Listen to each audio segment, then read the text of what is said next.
Mesdames et messieurs, bonjour et merci de nous recevoir chez vous pour l'entretien du jour sur Téléécole, délocalisé pour la circonstance à la foire dans le cadre de la 27e édition de la FIDAK 2018. Aujourd'hui, comme invité, nous recevons une personnalité qui n'est plus à présenter sur la scène nationale puisqu'il s'agit de l'adresser un salam. Il va nous surprendre avec un salam alaikum. Il s'agit de M. Amadou Makhtar Ndiaye, directeur des examens et concours. M. Ndiaye, bonjour et salam alaikum. Bonjour, assalamu alaikum wa rahmatullah. Alors, M. Ndiaye, je venais de le dire, vous êtes directeur des examens et concours du Sénégal. Peut-être avant de rentrer dans le vif du sujet, nous dresser en quelques lignes les grands chantiers du ministère de l'Éducation nationale. Oui, je l'ai dit tantôt que cette foire-là nous offre l'opportunité de montrer les actions prioritaires qui sont envisagées par le ministère de l'Éducation nationale pour l'année 2019. Et cette foire intervient, ça intervient à un moment où nous sommes en train de mettre en jour, depuis 2018, mettre à jour la mise à jour du paquet, du programme d'amélioration de la qualité, de l'équité et de la transparence. Donc qui va jusqu'à l'horizon 2030, donc 2018-2030. Pourquoi cette mise à jour? Parce qu'on veut davantage l'arrimer, l'adosser aux 11 décisions présidentielles qui ont été prises à l'issue à l'issue des Assises nationales de l'éducation et de la formation. Mais également, on veut l'adosser au plan Sénégal émergent, notamment avec l'axe 2, l'axe 2 qui parle de capital humain, qui parle de protection sociale et qui parle de développement durable. Mais enfin également, le souhait du ministère de l'Éducation nationale, comme on l'a dit toujours, à travers le Sénégal, c'est de rendre le Sénégal émergent en 2035. Donc, et au niveau de l'école, assurer à tous les Sénégalais une école pour tous, avec un pied d'égalité, donc sur un pied d'égalité, donc une école pour tous sur un pied d'égalité, mais également donner l'opportunité à tous les Sénégalais qui le désirent d'avoir une formation tout le long de la vie. Et cela nous a amené à dégager des axes prioritaires en 2019. Premier axe, ce que je pourrais qualifier de premier axe prioritaire, c'est l'amélioration de l'apprentissage de la lecture et des mathématiques. Vous savez, il y a un programme important de l'USAID qui se chiffre autour de 43 milliards, qui nous permet un peu de développer la lecture. Aujourd'hui, les résultats que nous avons, parce que nous avons organisé des pré-tests, les résultats que nous avons eus, autour de 20%, donc c'est un pré-test. Ça veut dire qu'on fait un test de positionnement et après avoir administré le programme, on voit à la fin ce que nous avons obtenu. Nous sommes sûrs d'aller au-delà de 70%. Ça veut dire qu'il y a des acquis réels. Et il y a également d'autres programmes transversaux qui sont développés pour nous permettre un peu d'envisager un apprentissage beaucoup plus performant des mathématiques. Ça, c'est ce que je pourrais qualifier de premier axe prioritaire. Deuxième axe prioritaire, en 2019, sous forme de plan d'action, évidemment, c'est aujourd'hui le gouvernement, l'option stratégique du gouvernement à travers le ministère de l'Éducation nationale, c'est de développer, comme il l'a déjà entamé, l'apprentissage des mathématiques, des sciences et des technologies.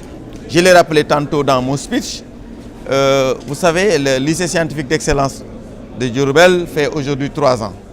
Cette année, les élèves ont raflé quasiment l'ensemble des prix pour le concours général. Vous savez, il y a un autre lycée d'excellence, on pourrait qualifier d'excellence, c'est Mariamoba avec ses résultats. Il y a le Prytanée militaire. Et le gouvernement envisage la construction de deux autres lycées, appelés l'INEC. Donc c'est pour l'équité, c'est pour des lycées d'excellence pour l'équité. Donc au plan national, donc au niveau de Sédhiou et je pense au niveau de la région de Kaolack. Ça veut dire que nous avons aujourd'hui une vision claire qui est de développer le secteur de l'éducation et à travers le développement du secteur de l'éducation, de promouvoir donc, les bases d'un développement harmonieux au plan économique, au plan culturel et au plan structurel donc, de notre pays. Il y a encore un autre facteur important qui fait partie des axes prioritaires du gouvernement du Sénégal à travers le ministère de l'Éducation nationale, c'est qu'aujourd'hui, on veut étendre une extension de l'introduction des langues nationales du Sénégal. Nous avons commencé avec des régions tests, nous allons étendre donc l'introduction. Et il y a également... Quelles ont été ces régions-là, ces régions tests? Oui, par exemple, nous avons commencé par la région de Kaolack, donc il y a la région de Fatick, il y a d'autres régions qui ont été choisies. Mais maintenant, fort de constat des résultats qu'ils ont obtenus, on a envisagé en 2019 étendre cette expérience-là, cette expérimentation donc des langues. Parce que les langues nationales, c'est trop sensible. Et aujourd'hui, cette dimension-là, ce qui est charmant, ce n'est pas de dire que l'enfant, il va apprendre dans sa langue maternelle. Non, ce n'est pas ça c'est pas l'option qui a été prise. L'option qui a été prise, c'est de dire que c'est la langue du milieu. Ça veut dire que vous êtes alpulaar, vous allez en milieu sérère, au Sine, la langue qui est parlée, c'est la langue du milieu. Et les enfants, vous savez, leur faculté, ils ont la faculté de maîtriser à la fois scientifiquement 5 langues en même temps en jouant avec leurs camarades. C'est ça qui est charmant. Donc l'extension. Il y a également un autre programme qui est important, c'est on veut un fort taux de pénétration du système d'information et de management du ministère de l'Éducation nationale, le CIMEN, qui est en train maintenant d'étendre ses tentacules partout. Nous avions des régions tests comme Kaolack a été une région test parce qu'il y a des éléments constitutifs contributifs donc, au rayonnement de ce projet, notamment la maîtrise d'Internet et tout ça, nous sommes en train de travailler. Mais également la dimension de la pacification de l'espace scolaire. On veut pacifier l'espace scolaire, donc il y a des espaces de dialogue, il y a des consultations partenariales, nous sommes en train de les préparer parce qu'on voudrait pacifier l'espace scolaire. Donc il y a plusieurs projets, il y a en termes d'engagement prioritaire, en termes de plan d'action, autour desquels le ministère de l'Éducation nationale voudrait manifester son engagement à réaliser les options stratégiques qui sont dégagées en matière d'éducation par le Sénégal. Et fort heureusement, je l'ai dit tantôt, nous sortons du vote du budget du ministère de l'Éducation nationale le 3 décembre passé. Notre budget a connu une hausse assez considérable quand même, parce que le budget se chiffre actuellement à 476 milliards 940 millions 66 492, soit une augmentation en valeur relative de 15,47%. Ça aussi, c'est montrer la détermination et l'engagement du gouvernement sénégal à développer le secteur de l'éducation. Exactement, à réaliser. Donc on va le résumer ainsi, c'est un vaste projet en tout cas que le ministère de l'Éducation nationale compte installer à partir de 2019. Voilà. Monsieur Ndiaye, on va aborder un point qui est assez sensible, ce sont les mouvements des grèves. Chaque année, le ministère de l'Éducation nationale ou bien encore l'Éducation nationale est victime des grèves des enseignants qui paralysent un peu le système éducatif. Qu'est-ce qui est prévu aujourd'hui pour essayer de pallier à ce problème? Pour pallier ce problème, je vais vous dire tout de suite ce que j'ai vécu directement. En tout cas, ce que je peux vous dire, pour tous les engagements qui relèvent du ministère de l'Éducation nationale, tous les engagements ont été respectés. Je dis bien qu'ils n'ont pas d'incidence financière. Maintenant, il y a la solidarité du gouvernement. Le gouvernement a mis en place donc, un cadre fédérateur qui a permis donc, de fédérer un peu toutes les attentes, toutes les revendications des enseignants. Je peux vous dire qu'au moment où je vous parle, les engagements auxquels le gouvernement a souscrit, le gouvernement est en train de les respecter un à un. Il y va des salaires, des paiements des rappels liés aux avancements, il y va des autres points de revendication aux points financiers auxquels le gouvernement a souscrit. On a le ministre des Finances, le ministre du Budget, excusez-moi, a donné preuve à l'appui, l'état d'avancement de la mise en œuvre, n'est-ce pas, du respect des engagements auxquels le gouvernement avait souscrit.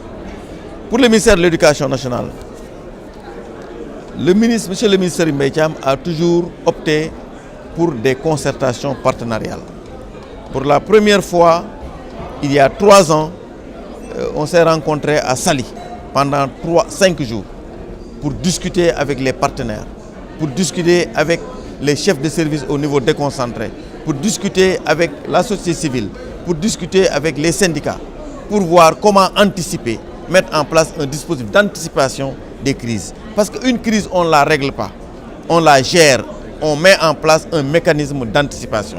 Ça, le ministère de l'Éducation nationale l'a compris, M. le ministre Mbaye Thiam a mis en place. Et c'est à Saly qu'il a pris l'engagement, tous les premiers mardis de chaque mois, de rencontrer l'ensemble des syndicats d'enseignants.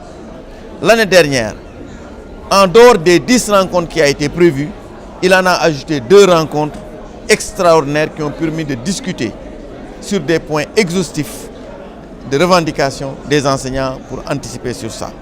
Maintenant, la grève, elle n'est pas que chez les enseignants, elle n'est pas notée que chez les enseignants. Il y a des grèves au niveau de la santé, il y en a partout.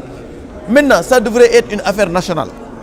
C'est dommage que les gens, ils ne regardent que du côté du ministère de l'Éducation ou du ministère des Finances. Ça devrait être l'affaire de tout le monde. L'école est une chose extrêmement sérieuse et ça appelle la participation citoyenne de tout le monde. Parce que c'est avec l'école qu'on développe un pays. C'est avec l'enseignement, avec l'éducation qu'on développe un pays. Et je pense que le gouvernement aujourd'hui a pris la pleine mesure des enjeux, des conséquences de grèves répétées, etc. Et je pense qu'avec une participation responsable des syndicats d'enseignants, de la société civile, bon, on arrivera un jour. Parce que tant qu'il y a une vie, il y a des points de revendication. Vous avez vu ce qui se passe en France. Exactement. Et la France qui est un pays développé, nous n'avons pas vécu ces scènes qu'on a vues en France. Avec notamment les gilets jaunes. Avec les gilets jaunes, vous le voyez. Aujourd'hui, le président Macron est sorti et est en train de trouver une issue heureuse pour ça. Ça veut dire qu'aucun pays n'est épargné parce que nous vivons dans un village planétaire. Donc ce que nous devons avoir, c'est un comportement citoyen qui consiste à dire qu'il y a une forte demande en éducation, que nous avons reçu. Si nous sommes là, c'est parce que nous avons été à l'école. Nous avons eu de bons enseignants qui, à un certain moment donné de leur vie, ont sacrifié leur jeunesse pour nous.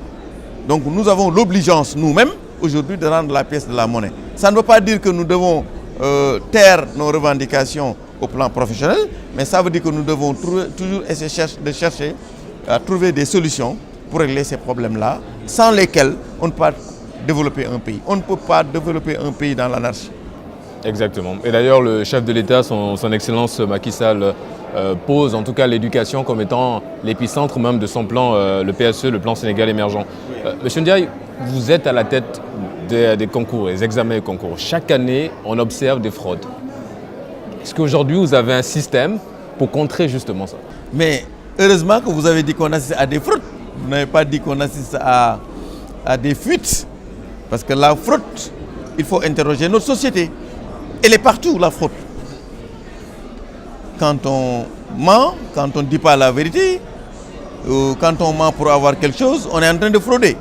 Mais au sein de vos structures, est-ce oui, que vous avez prévu quelque chose? Non, je vais vous dire que la fraude, ça relève d'un ensemble d'éléments constitutifs. D'abord, l'éducation de base à la famille, dans la famille. Qu'on apprenne à l'élève qu'il ne faut jamais tricher. Parce qu'on ne peut pas mettre derrière chaque enfant quelqu'un qui contrôle ses actions. Mais on peut l'éduquer au point que, quand il est seul devant son libre arbitre, il sait que ça, il ne doit pas le faire. Ce que nous maîtrisons, ce dont nous avons la maîtrise, c'est le système de construction de nos épreuves au plan immatériel et au plan matériel, la sécurisation de ces 10 épreuves. Ça, je puis vous garantir qu'il n'y a pas jamais eu de fuite au niveau du BFM, du CFE, du concours de recrutement des élèves maîtres depuis la réforme sur le mode de recrutement des élèves maîtres, depuis 5 ans maintenant. C'est clair, on peut retracer tous les processus. On a un système informatisé qui permet aux candidats, qui l'oblige d'ailleurs à s'inscrire en ligne, où tout est retraçable, et s'il le désire même de tirer sa convocation à partir de sa boîte mail. Donc ça c'est très clair. Les opérations de saisie des notes, les opérations de délibération, tout ça, si vous avez un login, vous pouvez entrer et contrôler.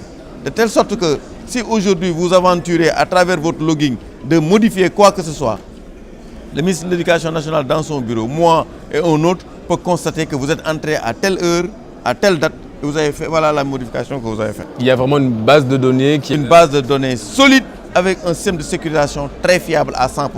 Ce qui nous met à l'aise parce qu'aujourd'hui, Les concours que nous organisons, Maria Moba, le lycée scientifique, le concours de recrutement des éléments, si vous échouez, le lendemain, si vous voulez, on vous tire vos notes. Vous avez toutes vos notes tirées à partir de la base. Ça veut dire que le processus il est transparent, il est clair. Maintenant, l'éducation qu'il faut faire, c'est une éducation sociale au niveau de la société. Donc une approche conscientisante des élèves. Parce que tricher, ça ne mène pas loin. Si on triche dans la vie, d'abord, on ne doit pas être fier. Donc ce sont ces valeurs-là que nous sommes en train de perdre, que nous devons reconvoquer dans la famille, que nous devons reconvoquer à l'école, que nous devons convoquer dans la rue pour éduquer les enfants. Est-ce qu'il y a un programme de sensibilisation que vous avez lancé? Oui, il y a un programme de sensibilisation parce qu'aujourd'hui avec le CIMEN, on va saisir l'opportunité que nous offre ce magnifique projet qu'est le CIMEN pour faire les sensibilisations nécessaires. Maintenant, il y a des mesures dissuasives à côté parce que pour les élèves qui avaient triché, parce qu'un élève qui vient avec un portable, téléphone portable et qui envoie un SMS dans lequel il met une opération à résoudre, on résout pour lui, on le lui envoie une équation. Quand il échappe à la vigilance des surveillants, il est en train de tricher. Maintenant, ceux qui ont été pris à Saint-Louis dans des cas comme ça, d'abord il y a eu des sanctions administratives, mais la sanction pénale est tombée. Donc ça, c'est des mesures dissuasives. Mais l'idéal, c'est d'arriver à avoir une société où il n'y a pas de tricherie, où les gens ont une culture individuelle du travail, où les gens savent que seul le mérite paye, ce que j'appelle la méritocratie. Je pense que c'est l'idéal, et je pense que cet idéal-là, il n'est pas idéal, il peut être atteint. Exactement. Il peut être atteint, mais pourvu que tout le monde s'engage, que l'ensemble des acteurs s'engagent à transformer la société. Parce que nous tous, nous sommes issus de la société. Je rigole chaque fois qu'on s'attaque à une autorité. Depuis les indépendances, on s'attaque aux autorités. Mais on oublie qu'ils sont issus de nos flancs. C'est des Sénégalais. Et pour moi, il va falloir réinterroger nos valeurs et le mode de fonctionnement de nos sociétés. Particulièrement la place qu'occupe l'argent dans nos sociétés, qui n'a jamais été une valeur dans nos sociétés et qui est devenu presque un ordinateur social, un nouvel ordinateur social. Je pense que ça, c'est des questions qu'on devrait agiter dans les quartiers, dans les familles, dans les forats, pour en discuter avec les jeunes. Pourquoi aujourd'hui les jeunes sont pressés? Pourquoi ils sont pressés? Parce que derrière aussi, il y a peut-être une sorte de pression sociale qui... C'est ça que je dis. Mais c'est l'argent qui est derrière tout ça. C'est la famille d'abord qui est devenue intolérante vis-à-vis de quelqu'un qui... On est intolérant, on est impatient. Même quand vous étudiez, on vous dit il faut écouter vos études, il faut aller chercher de l'argent. Le pays, il doit être développé par de la matière grise. Ça, c'est un phénomène de nos sociétés. Donc, vouloir simplement l'analyser et imputer la responsabilité à l'État, c'est avoir une vision très cloisonnée, n'est-ce pas, de la maladie qui habite un peu nos sociétés traditionnelles. Alors, Monsieur Ndiaye, on va parler, on va terminer sur cette question. On est à la fois au stand du ministère de l'Éducation nationale dans le cadre de la 27e édition de la FIDAK. Vous avez vu Télé-École, votre ressenti? Mais c'est magnifique, c'est éblouissant. Je n'ai même pas les mots pour qualifier ce que je ressens quand je vois Télé-École. Parce que voilà un levier sur lequel on peut s'appuyer pour éduquer nos enfants. Maintenant, il faudrait essayer de voir comment accompagner Télé-École pour qu'elle puisse réussir sa mission. Parce qu'à côté, il y a des gens qui sont en train de défaire ce que vous êtes, de déconstruire ce que vous êtes en train de faire. Comment à l'école amener l'enfant à prendre la pleine conscience de ce qu'il doit regarder et de ce qu'il ne doit pas regarder? C'est ça aujourd'hui. Et j'ai parlé de la notion de parentage. Être parent maintenant, ça doit être une fonction, ça doit être un métier.